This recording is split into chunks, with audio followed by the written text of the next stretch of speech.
कि अब से 20 साल पहले चीनी मईशत की कुल जो मालियत थी वो सिर्फ 7 ट्रिलियन डॉलर थी, जो कि अब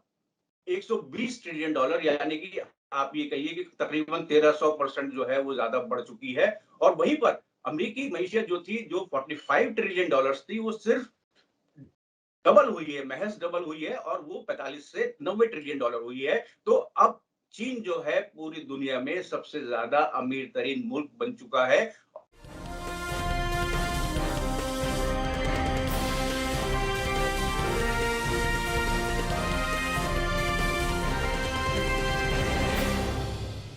हेलो, नमस्कार, आदाब, सत श्री अकाल और अस्सलाम वालेकुम। मैं हूं मोहम्मद अहमद काज़मी, लेकर आया हूं आपका पसंदीदा कार्यक्रम आपके रूबरू। इस कार्यक्रम में हम आपको कुछ जानकार लोगों से, सीनियर जर्नलिस्ट से मिलवाते हैं ताकि कुछ खबरों पर ऐसी चर्चा हो सके जिसमें और बहुत कुछ इंफॉर्मेशन आ सके। आमतौर पर आजकल टेलीविजन और अखबारात जिस तरह की कवरेज करते हैं वो आपके सामने है, लेकिन हमारी कोशिश होती है कि हमारे जो व्यूअर्स हैं, जो दर्शक हैं, उनकी सोचों में, उनकी समझ में और गहराई आए और हकीकतों को नजदीक से समझे। इस वक्त एक बहुत बड़ी खबर जो है वो ये कि अमेरिका और चीन के प्रेसिडेंट्स ने वर्चुअल एक मुलाकात की है, और काफी लंबी, 3 घंटा 24 मिनट लंबी मुलाकात, एक छोटे से ब्रेक के साथ। और उसमें जो कुछ बातें हुई हैं वो काफी अहम है। अब तक जो कुछ समझा जा रहा था, बताया जा रहा था, जो कुछ अमेरिका अब तक कह रहा था, वो ये कि वो मिडिल ईस्ट से, अफगानिस्तान से निकल रहा है ताकि वो रूस और चीन पर तवज्जो मरकूज कर सके। और साउथ चाइना सी की तरफ काफी कुछ होने के इशारे भी मिल रहे थे। और जिस तरह से हांगकांग और ताइवान के सिलसिले में चीन और अमेरिका के बीच में टकराव की हालत रहती है, वो बाकायदा बनी हुई थी। इस बीच में ये मुलाकात हुई है, और इस मुलाकात में ऐसा लगा कि दोनों मुल्क ये कहना चाहते हैं कि हमारे जो इख्तलाफात हैं वो इख्तलाफात टकराव में ना बदल सके, यानी बेहतर तरीके से हम डिफरेंसेस को मैनेज कर सकें। इस मुलाकात में और क्या कुछ है, उसके मुख्तलिफ पहलुओं पर बात करने के लिए मेरे साथ खास मेहमान हैं, सीनियर जर्नलिस्ट असद मिर्जा साहब, जो मुसलसल नजर रखे हुए हैं नेशनल और इंटरनेशनल अफेयर्स पर। खास तौर पर हम उनसे बात करते हैं इंटरनेशनल अफेयर्स पर, और उनके कॉलम मुख्तलिफ मुल्कों में मुख्तलिफ जबानों में छपते हैं। असद मिर्जा साहब, वेलकम है आपका मीडिया स्टार वर्ल्ड में, आपने हमें वक्त दिया। आप बताइए कि इस मुलाकात के इस मौके पर क्या मानी है, क्या कुछ समझा जाए, इस मुलाकात की जरूरत क्या थी, इसका मकसद क्या था? जी, शुक्रिया काज़मी साहब। जैसा कि आपने भी अपने इंट्रोडक्शन में फरमाया कि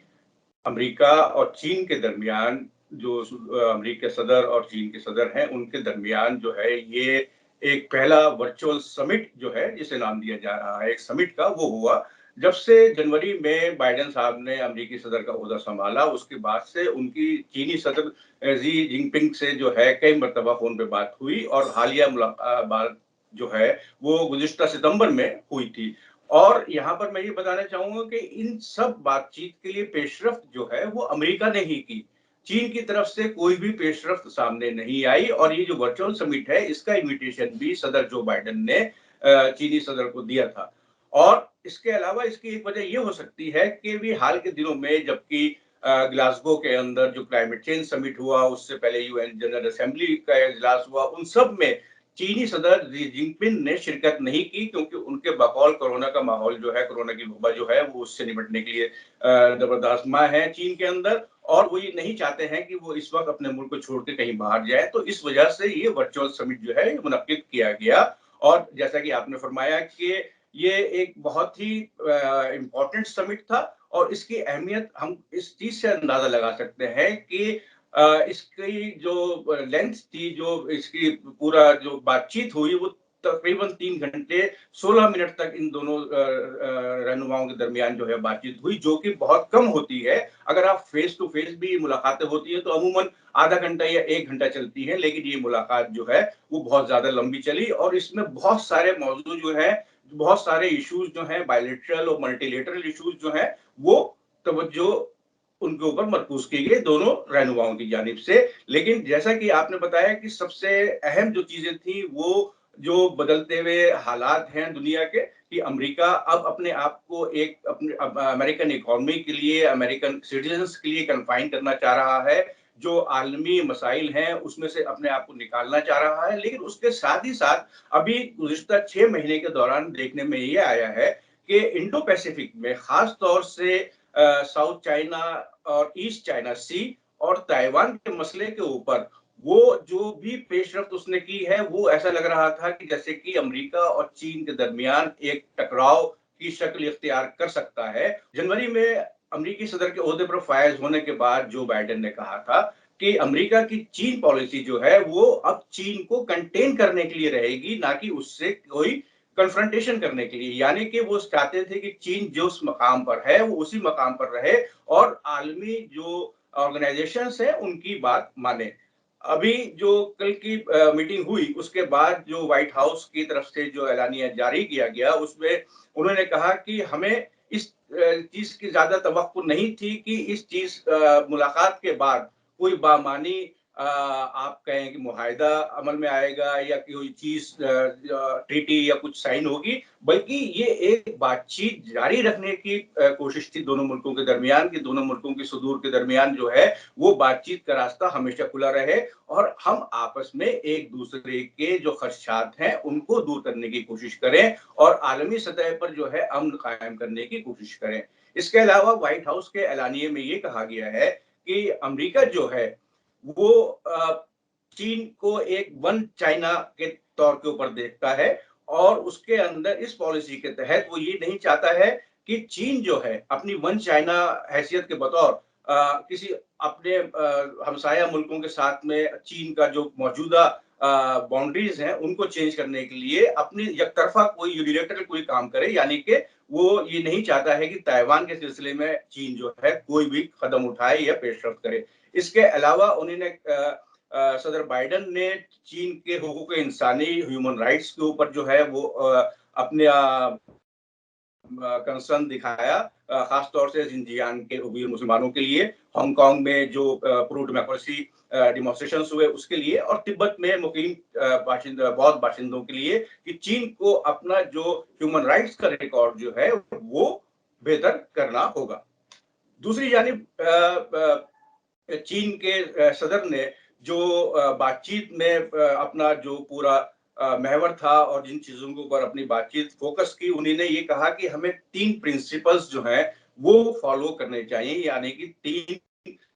नुकात के ऊपर हमें काम करना चाहिए। उसमें सबसे पहले ये है कि हमें एक दूसरे का जो सोशल सिस्टम है, डेवलपमेंट का जो सिस्टम है अपने अपने मुल्क का, उसकी हमें रिस्पेक्ट करनी चाहिए एक दूसरे के लिए और उसके अंदर दखल-अंदाज़ी हमें इंटरनल अफेयर्स में किसी भी मुल्क के नहीं करनी चाहिए। इसके अलावा हमारा जो कोर इंटरेस्ट है और जो मेजर कंसर्न्स हैं, हमें उसके बारे में एक दूसरे के बारे में आगाह रहना चाहिए और हमें कभी भी ये कोशिश नहीं करनी चाहिए कि हम कोई ऐसा कदम उठाएँ कि उससे दूसरे मुल्क के जो कंसर्न्स हैं या इंटरेस्ट है वो किसी भी तरह से असरअंदाज हों। इसके अलावा उन्होंने कहा कि दोनों मुल्कों को राइट टू डेवलपमेंट यानी तरक्की का रास्ता चुनने का पूरा पूरा जो है वो इख्तियार है, इसलिए हमें उनके डेवलपमेंट के ऊपर कोई भी नकेल नहीं कसनी चाहिए, दोनों को अपने अपने तौर पर अपनी तरक्की के लिए काम करना चाहिए। यहाँ मैं ये बताना चाहूंगा कि जिस तरीके से गुज़िश्ता 20-25 साल में चीनी मईशत, चीनी इकोनॉमी जो है वो ग्रो की है और वो एक बज़ाहिर अमेरिकन कंपटीशन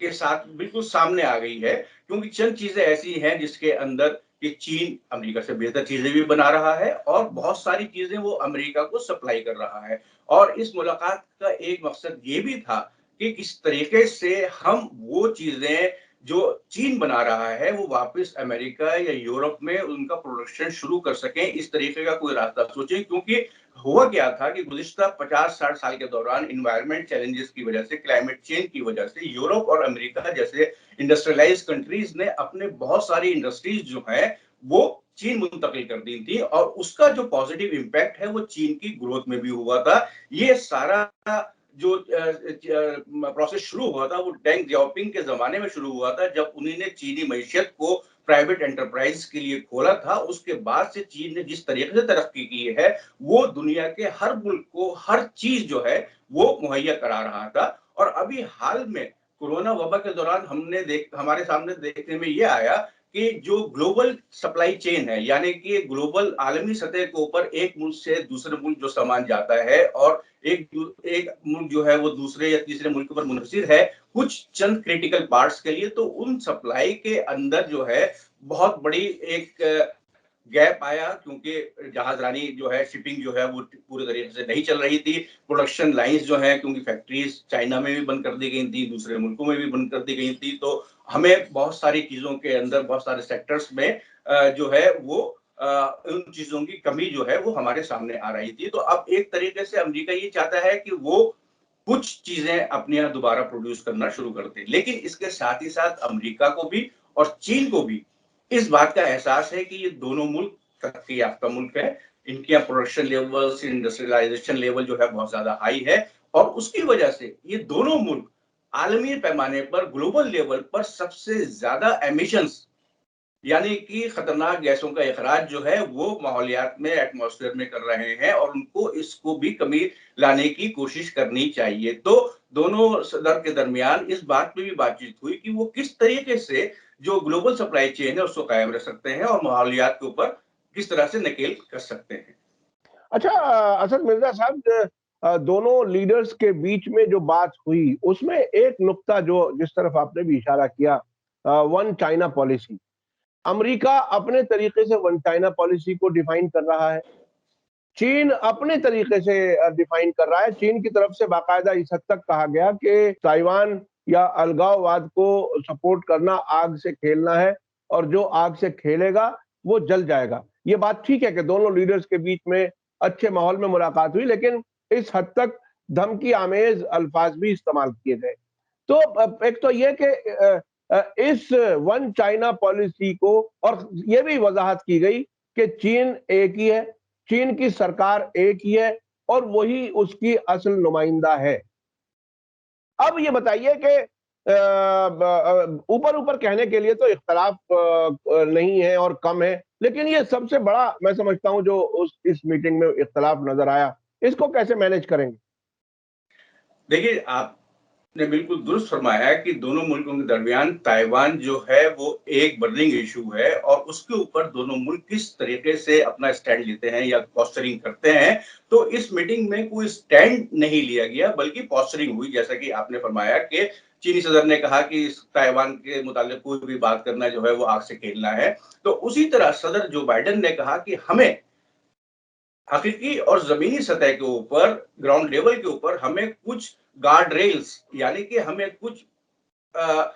एक बाउंड्री कायम करनी चाहिए कि हम उससे ज्यादा आगे नहीं बढ़ेंगे। और इसके अलावा चीन की हुकूमत का जो बयान आया है उसमें उसने साफ कहा है कि अमेरिका ने किसी ताइवान को एक खुद मुख्तार इंडिपेंडेंट मुल्क जो है वो तस्लीम नहीं किया है। तो इससे हमें अंदाजा होता है अमेरिकी पॉलिसी का भी कि वो किसी भी तरीके से ताइवान को एक इंडिपेंडेंट या आजाद मुल्क के तौर पर नहीं देखना चाहता है। और यहाँ पर सदर जो बाइडेन ने जो है वो तकनीकी चीजों का इस्तेमाल करते हुए कहा कि ताइवान से मुताल्लिक जो मुख्तलिफ करारदादे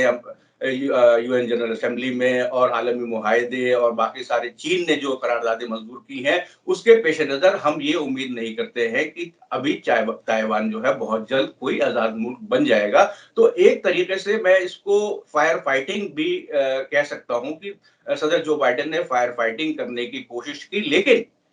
इसके बावजूद अभी जो गुज़िश्ता 6 महीने से और आपके ये 10 महीने के दौरान जो पेशरफ्त हुई है कि एक तरफ अमेरिका ने क्वाड जो है उसको दोबारा से शुरू किया, उसके बाद ऑस्ट्रेलिया के साथ सबमरीन मुआहिदा ऑकस के नाम से शुरू किया। तो अमेरिका जो है अपनी हदबंदी के अंदर जो है वो अपनी डिफेंस कैपेबिलिटीज को और कंक्रीट बना रहा है, लेकिन साथ ही साथ वो ये चाहता है कि कोई लड़ाई ना हो, क्योंकि उन्होंने भी और सदर जिनपिंग ने भी कहा है कि हमें इस चीज से बचना चाहिए कि दोनों मुल्कों के दरमियान दोबारा कोई सर्द जंग ना शुरू हो जाए। अच्छा, ये अमेरिका से कुछ इस किस्म के बयानात आ रहे हैं। ताइवान में ताइवान जंग लड़ने वाले एक फौजी ने अमेरिका में कहा है कि अमेरिका इस वक्त एक तरह से खाली घर है, यानी वो कमजोरी को जाहिर कर रहा है। और मुख्तलिफ तरीकों से अफगानिस्तान में हमने देखा, उसके बाद सऊदी अरब और कई मुल्कों से अपने डिफेंस सिस्टम हटाने की बातें भी हमने देखी। और मुख्तलिफ तरीकों से ये बात सामने बार बार आ रही है कि अमेरिका अब कमजोरी की तरफ बढ़ रहा है। तो मैं पहला वही सवाल आपसे फिर करूंगा कि क्या चीन के प्रेसिडेंट के साथ बात करके एक तरह से अपनी जान छुड़ाने के लिए या अपनी कमजोरी को मैनेज करने के लिए किया गया है? क्या कुछ है इस मीटिंग की असल वजह क्या थी? देखिए, कुछ हद तक ये बात जो आपने अभी कही वो दुरुस्त भी है कि जो डिफेंस कैपेबिलिटीज की जहां तक बात है, तो अमेरिका जो है वो चीन से पिछड़ रहा है, क्योंकि अभी हाल ही में एक रिपोर्ट, आलमी रिपोर्ट आई थी जिसमें कि एक ऑर्गेनाइजेशन है जो कि मुख्तलिफ मुल्कों की अफवाज के बारे में आदादोशुमार जो है वो आपके सामने लाता है। उसके बकौल चीन की जो इनफरादी कुव्वत है वो सबसे ज्यादा है इस वक्त। इनफरादी कुव्वत यानी मायने उसकी फौज में सिपाही, उसकी उन सिपाहियों के अलावा उसके पास जो टैंक्स हैं, उसके पास जो मिसाइल्स हैं, उसके पास जो एंटी रॉकेट सिस्टम्स हैं, उसके पास जो अपने रॉकेट एंटी रॉकेट सिस्टम, वो उसकी फिजाइया में जहाजों की तादाद, उसकी बहरिया में जंगी जहाजों की तादाद, ये सब अमेरिका से बहुत ज्यादा है। लेकिन उसके साथ ही साथ हमें ये भी देखना है कि चीन उसको किस तरीके से इस्तेमाल करता है। तो चीन की जो पॉलिसी अभी तक रही थी, जो एक जारहाना तरीके से वो अपनी कुव्वत का इजहार कर रहा था। अब मैं आपको बताऊं यहाँ पर कि गुज़िश्ता 3 महीने के दौरान चीनी जंगी जहाज़ों ने, जो हवाई जहाज़ हैं चीन के, उन्होंने ताइवान में एयर स्पेस की वायलेशन करते हुए तकरीबन 500 से ज़्यादा परवाज़ें की। और जिस दिन ताइवान अपना जो है वो एक तरीके से नेशनल डे मना रहा था, उस दिन जब वहाँ पे नेशनल तकरीबात चल रही थी, नेशनल फंक्शंस हो रहे थे, तो 150 चीनी जहाज़ों ने जो है वो ताइवानी एयर स्पेस वायलेट करते हुए वहाँ पर परवाज़ें भरी। तो ये एक तरीके से आपको उकसाने वाली बात थी। लेकिन जैसा कि आपने कहा कि एक तरीके से ये लग रहा है कि अमेरिका जो है अपनी डिफेंस कैपेबिलिटीज कम होने की वजह से इसको जो है वो कम करना चाह रहा है, तो वो बहुत दुरुस्त है बहुत हद तक, क्योंकि अमेरिका की ये पॉलिसी थी कि अभी तक हम चाइना को कंटेन करें सिर्फ उसी रीजन में। लेकिन उसके साथ ही साथ जैसे मैंने अभी बताया कि इंडो पैसिफिक का क्वाड और ऑकस, इस तरीके से अमेरिका अपनी दिफाई सलाहियत को इंडो पैसिफिक में जो है वो और ज्यादा बॉस्टर यानी कि मजबूत करने की कोशिश कर रहा है। लेकिन वो ये नहीं चाहता है कि कोई भी बराह रास्त जंग जो है वो शुरू हो जाए। अच्छा, जब कभी कोई बड़ा मुल्क अपनी पॉलिसी में या पॉलिसी शिफ्ट या पॉलिसी में कोई नरमी लाता है, तो उसके दोस्त मुल्क जो अपने एक तरह से बॉस के साथ ऊंची आवाज से चीखते चिल्लाते हैं, उन पर भी बहुत बुरा असर पड़ता है। अब इसका असर, जो कुछ चीन और भारत के बीच में जो कुछ है, भारत पर क्या कुछ असर पड़ने वाला है जो बाइडेन के इस बदलते हुए रुख के साथ? देखिए, जहां तक हिंदुस्तान का ताल्लुक है, तो हिंदुस्तान को अपनी डिफेंस को और ज्यादा मजबूत करना होगा, क्योंकि अभी गुज़िश्ता 2 महीनों के दरमियान जो डिफेंस रिलेटेड रिपोर्ट्स आ रही थी, उसमें ये रिपोर्ट्स भी गर्दिश कर रही थी कि शायद चीन जो है वो हिंदुस्तान पर 2 महाजों के ऊपर जो है वो अटैक करे। एक महाज पे वो खुद डायरेक्ट अरुणाचल और लद्दाख वगैरह एरिया के अंदर अटैक करेगा, और दूसरी तरफ पाकिस्तान से कहेगा कि वो हिंदुस्तान के खिलाफ जंग छेड़े। तो हिंदुस्तान को 2 महाजों पे, 2 फ्रंटियर्स के ऊपर जो है वो जंग लड़नी पड़ेगी। लेकिन मेरा भी उस वक्त भी ये कहना था कि ये जो है एक एफिमेरल ख्याल है, और ये हकीकत में कभी भी नहीं बदल सकता है कि चीन जो है वो पाकिस्तान को भी इस तरह से इन्फ्लुएंस करे कि पाकिस्तान हिंदुस्तान से जंग शुरू करे और चीन अपनी तरफ से जंग शुरू करे। हाँ, छुटपुट झड़पें जो हैं वो चीन और हिंदुस्तान फौजों के दरमियान जो है वो जारी रहेंगी, क्योंकि वो जो इश्यूज हैं अब खासतौर से अरुणाचल के एरिया में और लद्दाख के एरिया में, वो अभी तक रिजॉल्व नहीं हो पाए हैं। तो चीन और हिंदुस्तान के दरमियान जो है ताल्लुकात जो है जिस तरह चल रहे हैं उसी तरह चलेंगे और चीन अपनी सुपरमेसी कायम करने की पूरी कोशिश करेगा। लेकिन यहाँ पर वही बात, कॉन्टेक्स्ट वही है कि अमेरिका क्यों चाह रहा है कि जंग ना हो या हिंदुस्तान क्यों चाह रहा है जंग ना हो, क्योंकि अब जो आलमी जो ग्लोबल विलेज जिसको हम पूरी दुनिया को कहते हैं, उसमें हर मुल्क जो है वो इकोनॉमिकली जो अपना इंडिपेंडेंट होना चाहता है और अपनी इकोनॉमी को मजबूत करना चाहता है। तो अगर चीन के साथ आपके ताल्लुकात खराब होते हैं तो उसका नेगेटिव इम्पैक्ट जो है वो हर मुल्क की इकोनॉमी के ऊपर होगा और अभी गुज़िश्ता 1.5 साल के अरसे में कोरोना वबा की वजह से उसके नेगेटिव इम्पैक्ट आपके सामने देखने में बहुत ज़्यादा आए हैं। इसीलिए कोई भी मुल्क डायरेक्टली चीन से लड़ाई करना या उससे एंगेज करना मिलिटरीली वो उसके लिए पॉसिबल नहीं है। हाँ, ये लफ्ज़ी जंग जो है ये जारी रहेंगी और नफ्सियाती जंग जो है वो चीन उसमें माहिर है, वो उस तरीके से नफ्सियाती जंग अपने जारी रखेगा। बहुत बहुत शुक्रिया असद मिर्जा साहब, आपने मुख्तलिफ पहलुओं पर बात की। ये भी बताया कि जो बाइडन और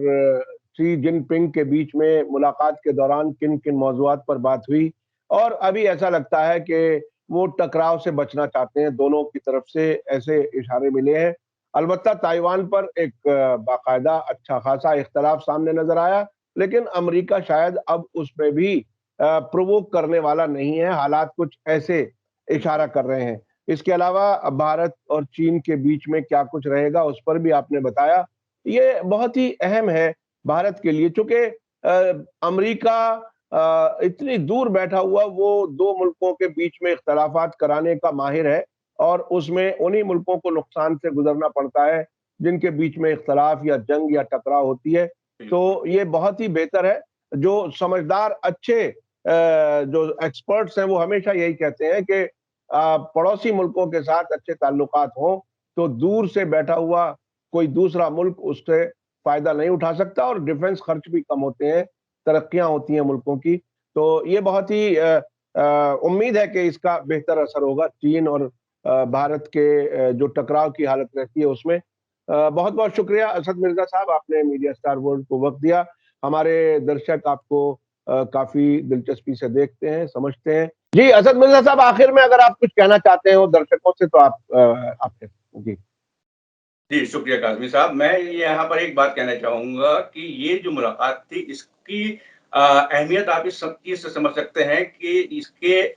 दौरान क्या होना था, इससे किसी कोई मकसद नहीं था, मतलब नहीं था, बल्कि क्या होता है इस मुल्क इस टेलीफोनिक कन्वर्सेशन में इसकी ज़्यादा अहमियत थी। इसके ऑप्टिक्स जो कहलाते हैं वो ज़्यादा अहम थे। सदर जो बाइडेन ने इस मौके पर एक लाल रंग की टाई पहनी हुई थी, अपने आप को चाइना कम्युनिस्ट पार्टी से मिलाने के लिए और वहीं पर सदर शी जिनपिंग ने सदर जो बाइडेन की पार्टी के कलर की नीली टाई पहनी हुई थी। इसके अलावा मैं एक और बात आपको बताऊँगा कि बीच में हम लोगों ने चीनी मईशत की बात की थी, तो अभी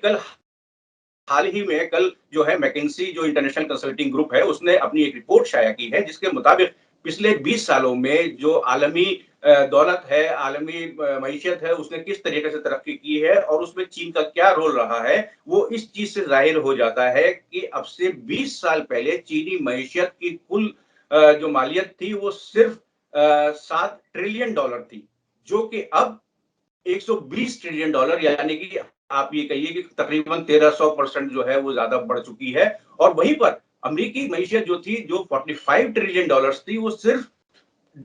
डबल हुई है, महज डबल हुई है और वो 45 से 90 ट्रिलियन डॉलर हुई है। तो अब चीन जो है पूरी दुनिया में सबसे ज्यादा अमीर तरीन मुल्क बन चुका है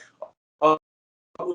उसके साथ-साथ उसकी फौजी सलाहियत भी जो है वो अमेरिका से ज़्यादा है। तो इस पूरे पस मंज़र में हम ये कह सकते हैं कि जो अभी सुपर पावर्स का जो गेम चल रहा है, वो आने वाले वक़्तों में कुछ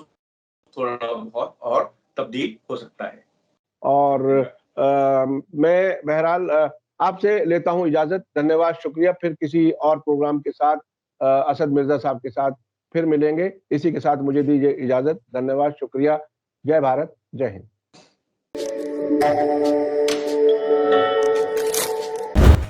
मीडिया स्टार वर्ल्ड के और वीडियो देखने के लिए हमारे चैनल को सब्सक्राइब करें